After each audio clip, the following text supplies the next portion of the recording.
I'm Brittany Lewis with Forbes Breaking News. At a House Budget Committee hearing on Tuesday, Representative Jay Obernolte questioned a witness on inflation.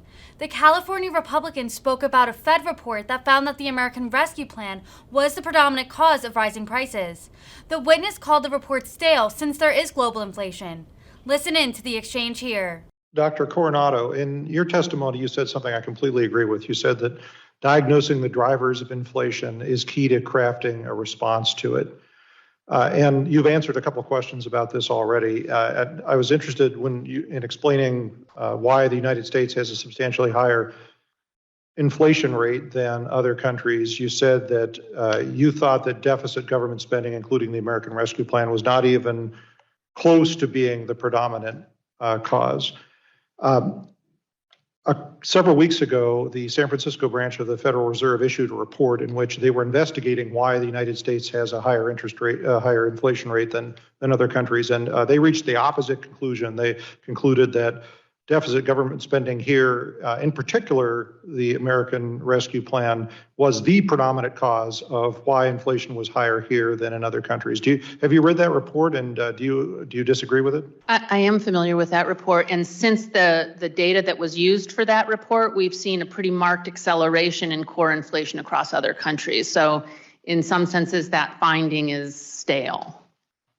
That Okay, now that sounds like gap. we're talking apples and oranges here. They were talking about why last year the United States had higher inflation than other countries. Correct. You're saying it doesn't matter now because everyone has high inflation. Well, we got out ahead. We have to keep learning about from the incoming data, and what we're seeing is that there is a considerable rise in inflation across countries.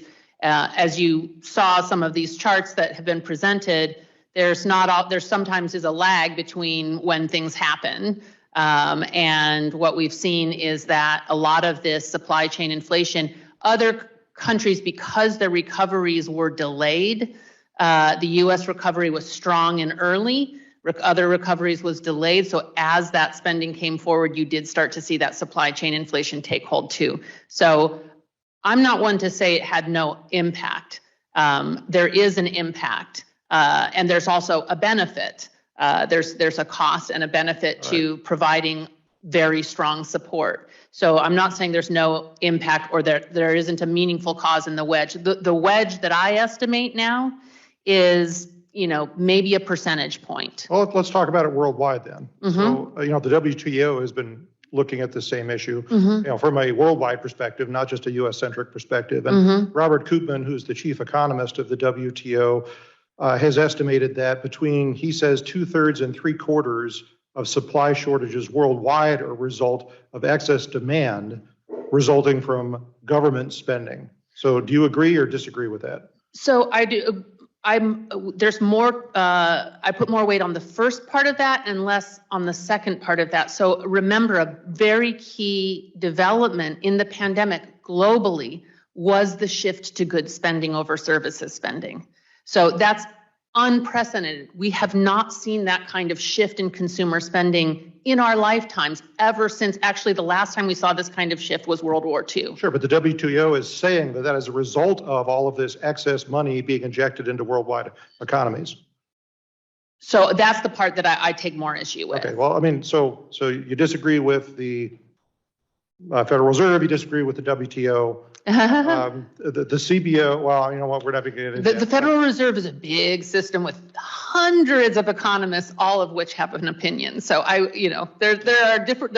agree with the Federal Reserve and disagree with the Federal Reserve, depending on the analyst we're talking about. I understand, but I think that, and this isn't a question, I don't think it's an exaggeration to say that majority of economists now would acknowledge that government spending has played a substantial role, if not the predominant role, in catalyzing the growth of inflation. And this leads me to my last question, which I'll go to Ms. Parrott. And this is, it's been an interesting hearing. We've got these two ideas in tension, which is what Dr. Coronado was just talking about. The fact that the American Rescue Plan undoubtedly catalyzed this round of inflation. We can argue about how much, but undoubtedly contributed to it, if not caused it.